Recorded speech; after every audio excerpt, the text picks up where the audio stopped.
right now, though, a story that broke conveniently around an hour ago when Boris was getting grilled, and it's Rishi Sunak's UK tax returns, and they've been published on the government website, showing that he paid more than £432,000 in tax in the 2021-22 financial year. Joining me now is our business and economics editor, it's Liam Halligan with On the Money.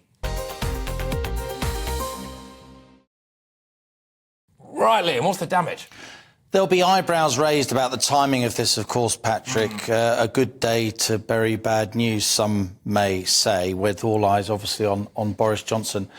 Look, this isn't a tax return. This is a letter from his accountant, one of his accountants, that outlines what's in his tax returns over the last 3 years. So this isn't his tax return in the UK, and, of course, he's not publishing his US tax return. What the summary of the tax return shows is that over the last tax year, 21 to 22, Rishi Sunak earned about £150,000 from his day job, being a Prime Minister and being the MP for Richmond up in Yorkshire. But that was just part of around £1.9 million that he earned, and 1.6 million of that was in what we call unearned income, so dividends and returns on investment. In total, over the last 3 years, Rishi Sunak's made about £5 million. To the vast majority of the population, these will seem sums that are completely otherworldly, particularly the fact that so much of his income was unearned. Yeah.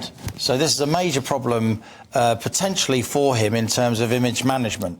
Yeah, no, absolutely. As I'm sure you've rightly identified there, for the vast majority of people, Rishi Sunak is deemed to be phenomenally wealthy. There were these question marks about whether or not he was too rich to rule, weren't there? Because does that make him so rampantly out of touch with people? But the fact is, he's held his hands up. He said, I'm financially fortunate. He's a successful man. Yeah, I mean, from what I know about people in the UK, the vast majority of people in the UK, they don't mind where you went to school. They don't mind how much money you've made.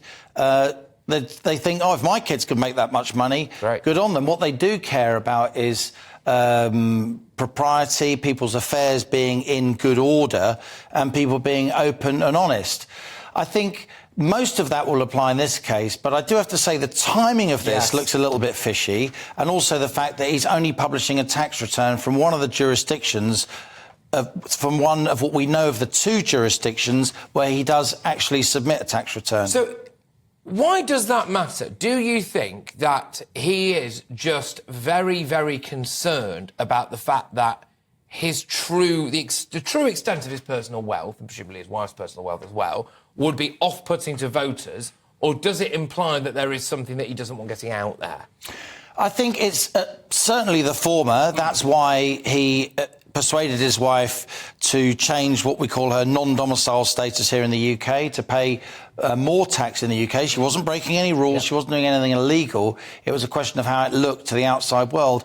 And, you know, this is a very talented, extremely wealthy young man who is largely self-made. He hasn't inherited the vast majority of this wealth. He's made it off the back of his investment banking background and, one would suspect, his business acumen. It's just a kind of quirk of history and maybe his bad luck to some degree. Sounds strange talking about his bad luck when you're looking at these sums. That he is coming to the forefront of our public life at a time when so many people are cash-strapped, particularly a lot of Brits who 3 or 4 years ago, before lockdown, before the war in Ukraine, before the really lacklustre economy we've had in recent years, would have considered themselves quite comfortable. They used to be able to afford to buy a decent house, and their kids used to be able to afford to buy a decent house.